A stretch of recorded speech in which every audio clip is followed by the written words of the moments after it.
et bienvenue par ici. Alors si vous avez cliqué sur ce lien, bienvenue sur cette vidéo. Nous sommes ici pour parler du profil de l'un de mes accompagnés. Merci d'être là, je m'appelle Angélique et je suis une accompagnante pour tous, accompagnante en thérapie familiale et en voie professionnelle. Et aujourd'hui, chers amis, nous allons découvrir le profil d'Amélie qui est venue à moi. D'accord, c'était l'année dernière, hein, on a commencé ce travail au mois de novembre. Donc, comme vous avez pu le voir sur peut-être le blog, ou peut-être que pas du tout, vous n'êtes peut-être même pas passé par le blog, hein, vous êtes peut-être simplement venu directement sur la page. Et à ce moment-là, si vous n'êtes pas passé par la page du blog, je vous encourage à aller voir parce qu'il y a plein d'autres profils à découvrir. Je dépose sur ce blog tous les profils des personnes que j'accompagne. Et ici, dans cette vidéo, on va détailler encore un petit peu plus le profil d'Amélie qui est venue à moi. Alors, pourquoi est-ce qu'Amélie, elle est venue à moi? En fait, à la base, Amélie, elle est venue pour une problématique liée à sa naissance. Et en fait, ce qui se passait, c'est que c'était quelqu'un qui ne se sentait pas accueilli sur Terre, qui ne se sentait pas forcément super à l'aise, et qui avait vraiment un état émotionnel, mais complètement, je dirais... abracadabrantesque, complètement à l'envers, qui pleurait aussi pas mal hein, sur le plan émotionnel. C'était quand même très sensible. Et elle avait ce désir, ce besoin de revivre sa naissance. Elle arrêtait pas de me dire, Angélique, j'ai besoin de revivre ma naissance, je sais pas pourquoi, il y a plein d'heures miroirs autour de moi qui m'emmènent dans cette direction. Il faut revivre ma naissance, c'est un besoin, c'était vraiment quelque chose de viscéral. Elle avait besoin également de comprendre son état d'origine. Elle savait pas pourquoi elle était dans cette nature, qu'est-ce qu'elle était, pourquoi elle pleurait tout le temps, cette nature sensible, elle avait besoin d'être identifiée. Et elle avait besoin aussi de comprendre le lien bien évidemment avec sa mère puisqu'on devait travailler la naissance, donc le lien avec maman était tout aussi important et un besoin de comprendre son statut dans cette famille et aussi sa responsabilité. Bref, il fallait que tout le monde retrouve sa place là-dedans. Alors avec Amélie, nous en sommes à la 5e séance. Voilà, je la suis depuis le 10 novembre. Elle vient en séance avec moi depuis le 10 novembre. Et sur cette première séance, en fait, ce qu'elle ne comprenait pas, c'était ce côté à aller très vite. Elle avait l'impression qu'elle n'avait pas le temps de se poser quelque part, il fallait déjà qu'elle déménage pour aller ailleurs. Il y avait comme un côté où elle n'était pas forcément très ancrée, et ce côté d'être peut-être dans la fuite, et surtout ce côté à ne pas du tout se sentir... comment dirais-je, reçue sur Terre, très accueillie. Donc le monde du développement personnel l'intéressait beaucoup et elle sentait qu'elle pouvait aller voir et piocher dans le développement personnel et spirituel quelque chose.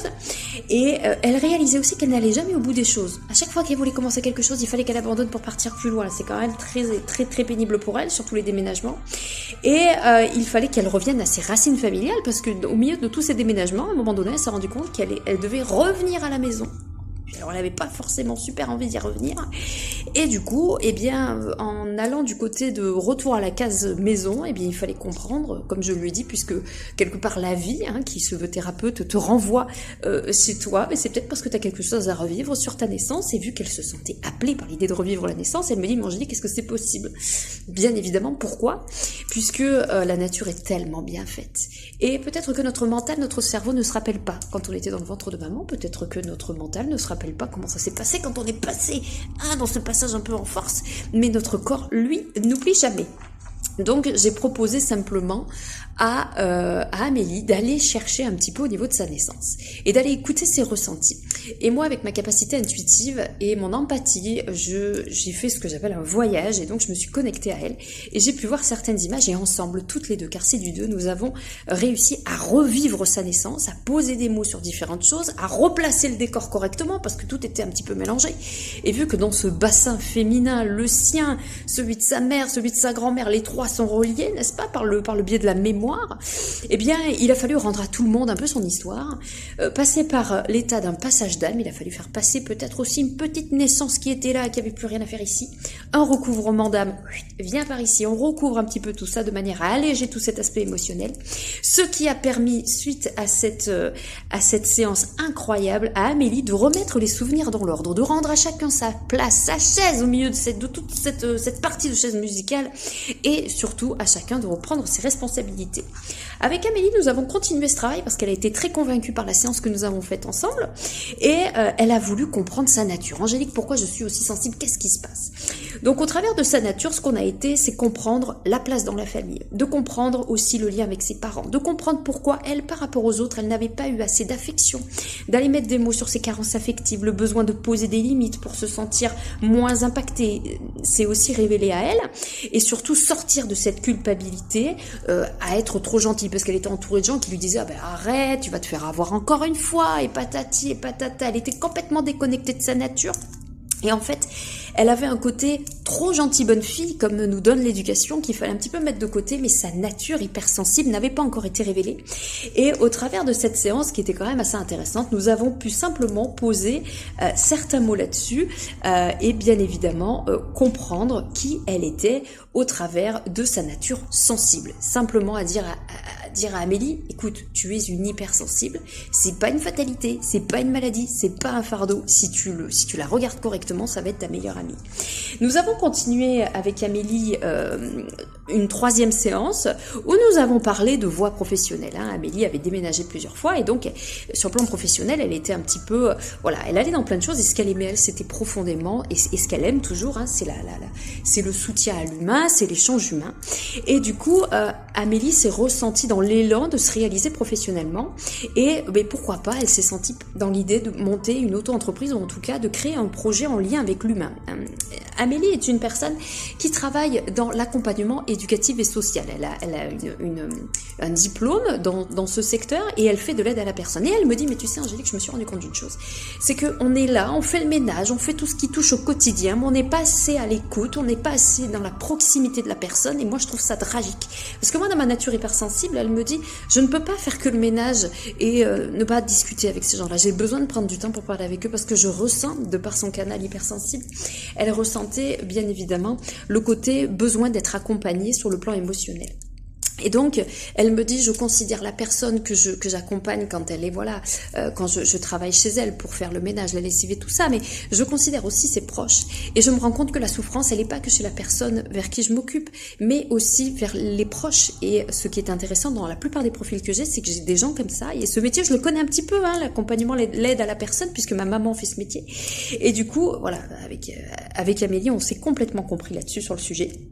Et du coup, en allant caler mon prisme sur le sien, je me suis rendu compte qu'il y avait effectivement un projet professionnel à aller créer là-dessus, sur l'accompagnement des personnes âgées, mais aussi d'intégrer à l'intérieur de cet accompagnement la famille, les proches, l'entourage, de manière à pallier à l'équilibre des deux, le besoin matériel pour s'occuper et soulager la famille, mais aussi le besoin émotionnel pour soulager et accompagner aussi la famille. Donc c'est là que nous avons commencé le début de création de ce projet et nous avons continué sur une 4e séance où nous avons approfondi un petit peu ce projet. Donc c'est allé très vite depuis novembre. Amélie et travaille là-dessus. Elle s'est sentie vraiment allégée sur plein de choses. Elle a posé des mots, elle a remis plein de trucs dans le bon endroit, dans les bons dossiers, sur les bonnes étagères dans son esprit. Ce qui fait qu'aujourd'hui Amélie, elle est tout à fait apte à créer ce projet, à le mettre en avant. Aujourd'hui c'est juste le côté dans la matière, comment est-ce qu'on amène toute cette sensibilité, tout ce subtil dans la matière. C'est aussi ça l'enjeu quand on travaille dans l'accompagnement, c'est d'accompagner les gens à créer peut-être des projets uniques, parce que moi ce que j'aime dans l'accompagnement professionnel des personnes atypiques, c'est que, et de tous, parce que je pense que nous sommes tous atypiques, c'est qu'en fait mes consciences me disent toujours, bien Angélique, tu vas aller créer des projets en fonction de leur nature. Nous sommes 8 milliards sur Terre, ça veut dire qu'il y a 8 milliards de natures différentes sur Terre. Et donc je me rends compte des fois que je tombe sur des projets professionnels que je n'ai jamais vus ailleurs, et donc je me dis, mais comment on va faire comment on va faire pour créer un truc comme ça dans la matière, parce que ça n'existe pas. Ils me disent, non mais pourquoi pas, on va déjà commencer. Et à chaque fois ça match, et à chaque fois les gens ils sont ok avec ce qu'on perçoit, ce qu'on trouve et ce qu'on dessine tous ensemble, et ça c'est génial. Donc il a fallu aller travailler, et ça c'est chouette. Dans cette 4e séance avec Amélie, il a fallu travailler son rôle de sauveur, puisque la vie étant thérapeute, la vie, quand elle, au travers de la création de son projet, lui a amené des personnes, des acteurs, qui sont venus lui révéler chez elle un petit peu ses travers, parce qu'au fur et à mesure que vous créez un projet, vous avez des travers de vous-même qui apparaissent, qui demandent à être conscientisés, à être guéris. Et du coup, sur cette 4e séance, nous sommes allés travailler le rôle du sauveur, nous sommes allés travailler l'approfondissement de son projet. Nous sommes allés travailler également le besoin de reconnaissance, et tout ça c'est relié aussi au travail et à l'auto-entreprise, parce que quand on est dans l'auto-entreprise, on a tendance à vouloir sauver son client, on a cette tendance à vouloir chercher la validation des autres, et aussi la reconnaissance de l'extérieur, et tout ça mis en lien avec sa vie familiale et avec son éducation, les actions qu'elle met en place dans la matière, et tout ce qui ne se voit pas, tout ce qu'elle n'a pas pu valoriser sur d'autres sphères, eh bien aujourd'hui, ça se révèle à elle, et aujourd'hui, Valérie peut... Amélie, pardon. Valérie. Amélie. Amélie. Et aujourd'hui, Amélie, voilà, je suis tellement animée par mon truc que j'ai zappé le nom. Et aujourd'hui, Amélie se sent complètement soulagée d'un poids vraiment relié à beaucoup de culpabilité qu'elle a pu déverser et qu'elle a pu changer, conscientiser, amener au goût du jour.